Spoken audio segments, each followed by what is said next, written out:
أعوذ بالله من الشيطان الرجيم. بسم الله الرحمن الرحيم. والنجم إذا هوى ما ضل صاحبكم وما غوى وما ينطق عن الهوى إن هو إلا وحي يوحى علمه شديد القوى ذو مرة فاستوى وهو بالأفق الأعلى ثم دنا فتدلى فكان قاب قوسين أو أدنى فأوحى إلى عبده ما أوحى ما كذب الفؤاد ما رأى أفتمارونه على ما يرى رب اشرح لي صدري ويسر لي أمري واحلل عقدة من لساني يفقه قولي فالحمد لله والصلاة والسلام على رسول الله وعلى آله وصحبه أجمعين أما بعد. Once again everyone, Assalamu Alaikum wa rahmatullahi ta'ala wa barakatuh. A couple of things to highlight quickly before I move on to ayah number 4 for our discussion.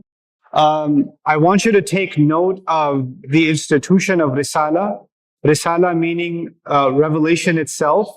The institution of Risala, the belief in revelation, is made up of 3 components. The first component is the angel. Second component is the book or the message that the angel is delivering. And the third is the receiver of the message, the messenger. So the book, the angel, and the messenger. And what we're seeing in this passage is going to be a discussion that involves all 3 of them. It's not just about the messenger. It's not just about the angel. It's not just about the book. It's all 3 components.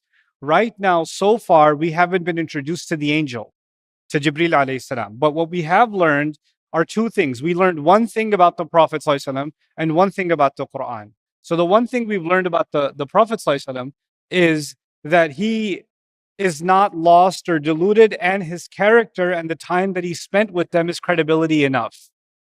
And the thing that we've so far learned about the Quran, we're going to learn some more about the Quran now, is that this speech is definitely not rooted in hawa. It's not rooted in, desire and ambition and things like that. One thing I wanted to say, I said a lot about speaking from hawa yesterday and different, dimensions of that. One dimension I didn't talk about is, obviously, when someone wants to become popular, they say things that pander to the crowd and cater to the audience and what's going to give them more momentum and more following. And then some people come along and say, I don't care about the majority. I'm going to say the unpopular truth, right? And then they spew other nonsense to be antagonists and to be controversial, but that's because they're going after another audience. So they position themselves as heroes. Well, actually, it's just another kind of hawa. It's the same thing as what the others are doing, because they're just cornering their own share of the market, if you will, right? And the Rasul of Allah sallallahu alaihi wasallam is neither of those things. The reason this is important to mention is these are diseases that you and I are not immune from. And neither is the messaging of Islam. When the messaging of Islam was being presented by the Messenger of Allah sallallahu alaihi wasallam, that is the purest source, because he's ma dal ma ghawa wa ma yantiq anil hawa. That's him. The rest of us, the Quran is pure, the message is pure, but we could be lost, we could be deluded, we could also have hawa. We could be molding the teachings of Islam to cater to make it more socially acceptable in certain environments. It's not politically correct to say certain things, so let's not talk about those things. Let's reinterpret some things to configure better with modern trends, etc., right? Because otherwise it's too hostile, it's too unacceptable, it's too offensive. Because somebody will be offended. By the way, a little surprise for all of you: the Quran is offensive since the day it was revealed. It's by definition offensive. So that's one extreme. But the other extreme is, we don't care about these kuffar. We're going to speak the haqq. And then they spew all kinds of nonsense also that's not in the Quran. You're now being aggressive because you think the Quran wants you to be aggressive. Like, you have to be loyal to the text, not trying to cater to society and not trying to react to society either and go against society either. Both of those are just hawa. They're both just something you want to do. You want to react this way or that way. The book of Allah is not a response. The book of Allah is not a reaction. The book of Allah is a constant. You know, asluha thabit wa faru'uha fis sama. Present it for what it is. You don't have to make it respond to something that comes and goes. And by the way, that's kind of inside the language of An-Najm idha hawa too. There are things, seasons will come and go, trends will come and go. But the book is here to stay. It's qayyiman, it stands upright. It's gonna stay. Our value system is like that. And the reason I get worried now is I don't just get a lot of questions. I'm sure scholars, speakers, I'm not one of them, but they get questions, right? And a lot of the questions I get is, how do you respond to this trend? And how do you respond to this new idea? And what's the Muslim response to this and this? Like, we want the Muslim response to things, right? And the issue I have with that is there's something, we're trying to build a building, but we haven't built the foundation. If we had the foundation right, then we would know these trends have come and other trends will come and yet others will come. But this is a constant. And every time new trends come, guess who they cannot tolerate? They cannot tolerate this religion. So the fact that they cannot tolerate this religion doesn't make the religion invalid and doesn't mean you have to reconfigure the message of Islam so that it can less offend the new trend. Because these trends, let me tell you, they're cannibalist. They consume themselves, and new trends come in reaction to these trends, and then others react to those trends, and they keep collapsing on top of themselves. And that's the history of these trends. They're actually rooted in dalal and ghayy and hawa. The three things that the Prophet ﷺ is being told he is free from, and this message is free from, are the three things that are the basis of all these trends. At the heart of all of them is trends. And today, more than ever, you know, I've said this in this series of surahs. I'll say this for you guys too, because it will come up in the next section in more clarity. Religions in the world, ancient religions in the world, they had something in common. They were all based on one fundamental idea. Whatever God it is that, or gods it is that we're going to worship, they're going to protect. If we don't worship them, they're going to hurt us in some way. So we should worship them because that's the best way to keep them off our back, basically. Also, you can pass by, it's fine. I wasn't saying also to you. Like, you got startled with my also. That was an aggressive also, I confess. Okay. Also, they have wishes. And they're like, if we can worship these gods, they will grant us our wishes. So why did people go up like 1,000 steps on top of a mountain and then sacrifice a goat and sit there for 8 hours and do this? Why? Not for spiritual enlightenment.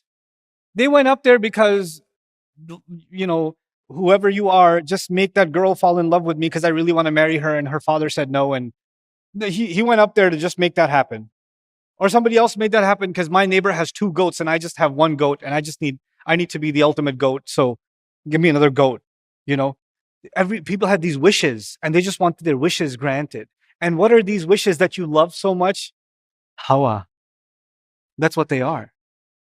Our religion and the message of this religion is not rooted in what? It's not rooted in hawa. And you know what's happened in every other religion? Every other religion is rooted. Why should I follow this religion? It will fulfill my hawa in some way. And when I'm saying this about other religions, and you and I are sitting here like, not Islam, we're immune. Alhamdulillah. No, we're not.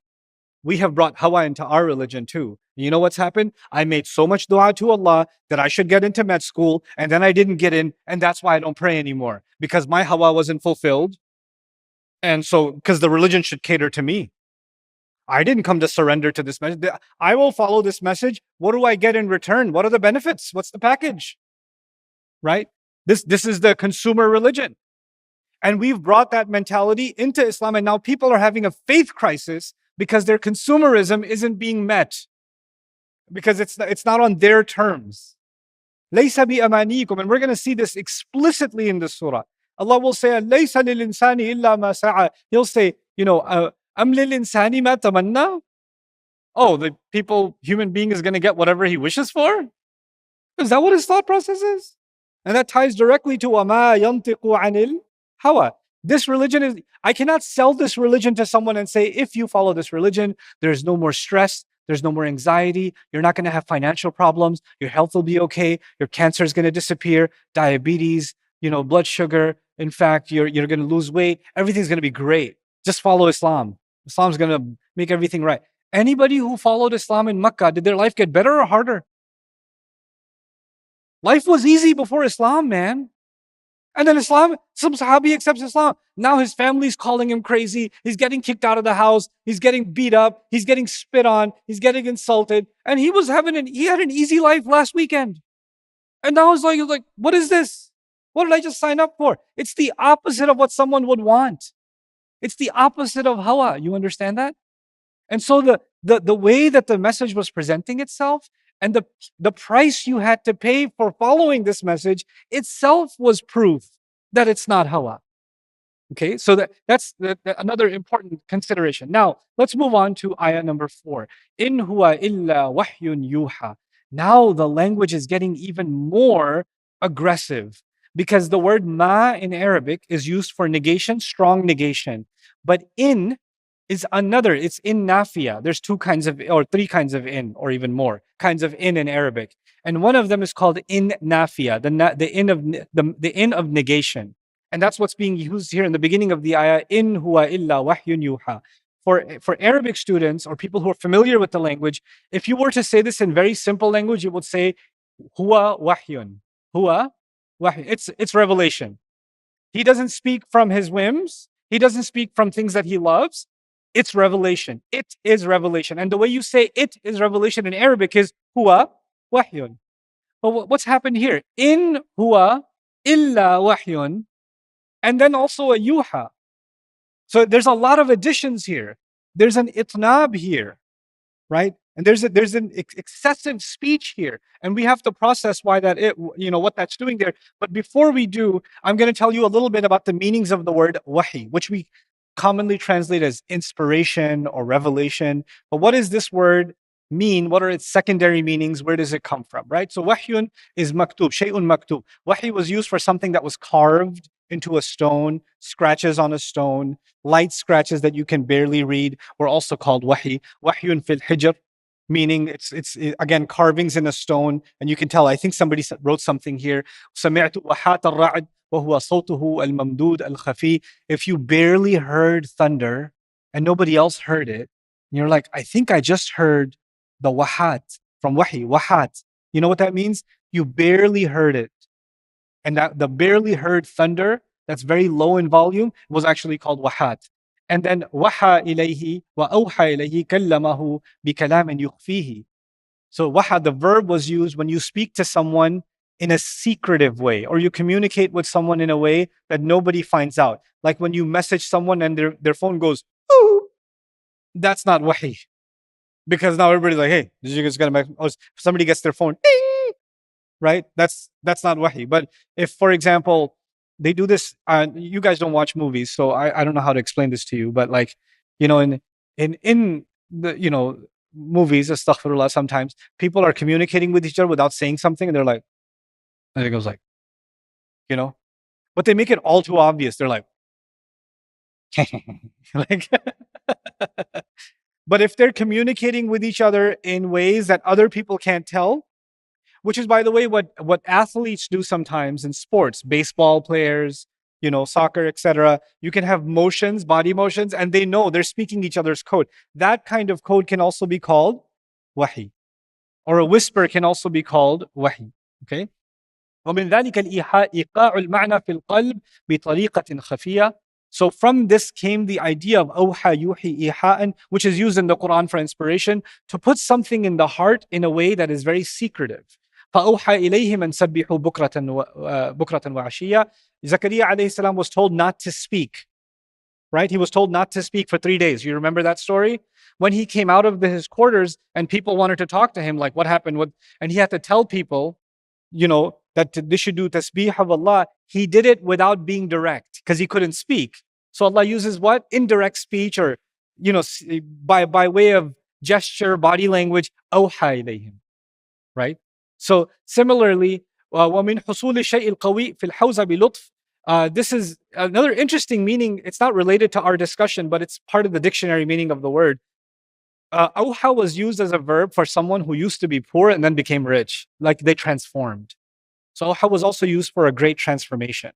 So that's one of its subtle meanings. So subtle communication, putting something into the heart of someone. The idea here is Allah is revealing these words to the Prophet ﷺ, but nobody else can hear that communication.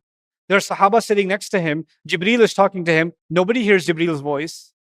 And the Prophet ﷺ just starts reciting. So the communication is happening secretly, right?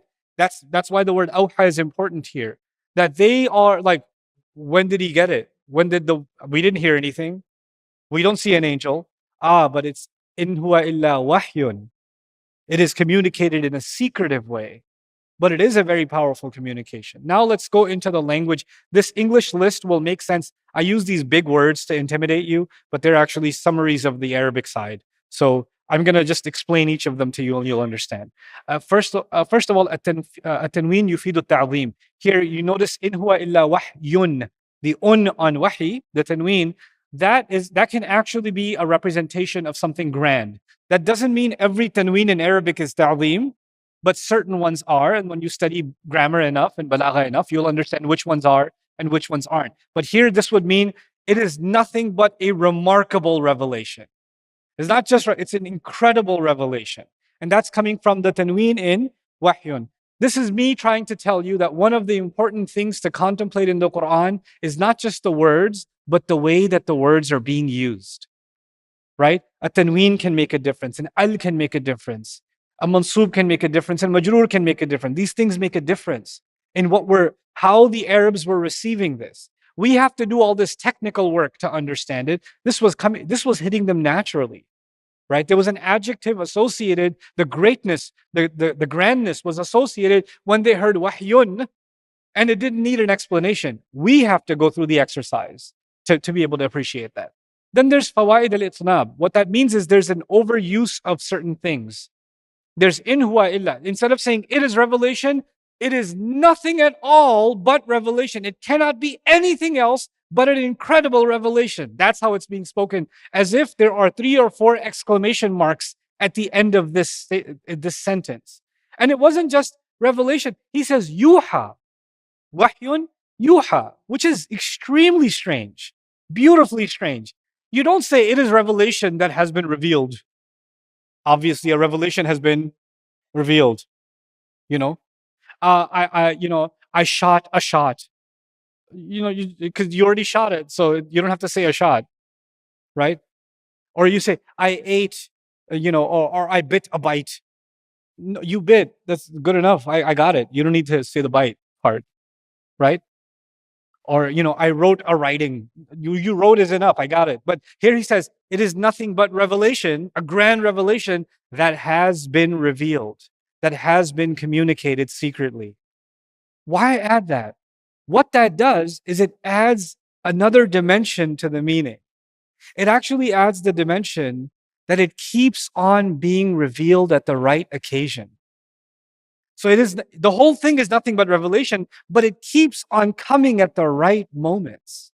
And will continue to keep, وَسَيَكُونُ الْوَحْيِ مُسْتَمِرًّا. It will keep on coming.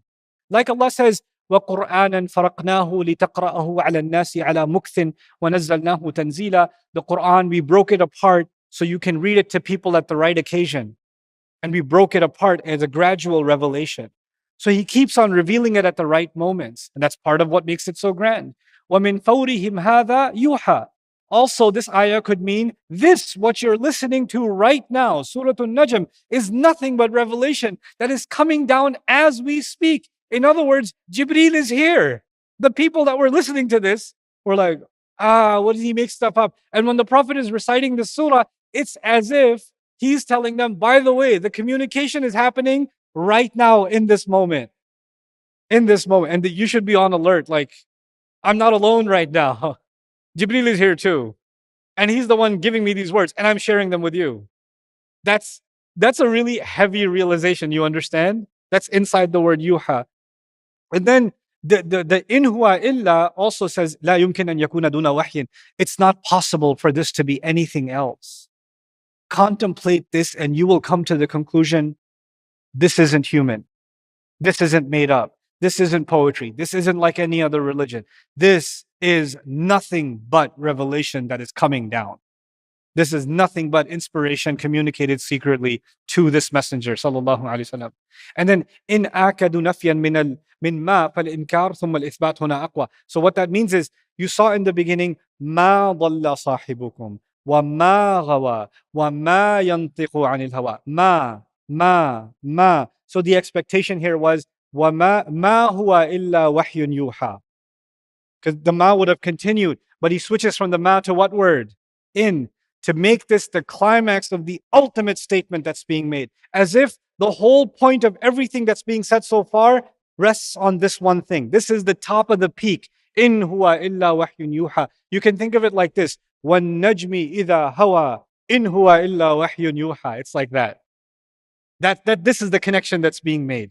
This is the peak of it all. Nothing but this. And so this ultimate intensification happens inside of this ayah. If you have time, I want you to, after we finish the surah, inshallah, one of the courses that I did was called Divine Speech. It was done a long time ago. I've written a book on it too, but it keeps getting out of stock. I think it's in stock now again. But I know reading a book can be torture for you, so I understand. But on Bayna TV, I have the course called Divine Speech. I considered the whole course just an explanation of this statement. How can this only be revelation? Why is it not humanly possible? Right? And inshallah, I'll be making some updates to that course because I've been studying a long time since. But I think you should watch it. And it's good, especially for younger audiences, because we need to have firsthand appreciation of why we believe this isn't just another religion. This isn't just a faith. There's no alternative. This has to be revelation from God. In huwa illa wahyun yuha. Okay.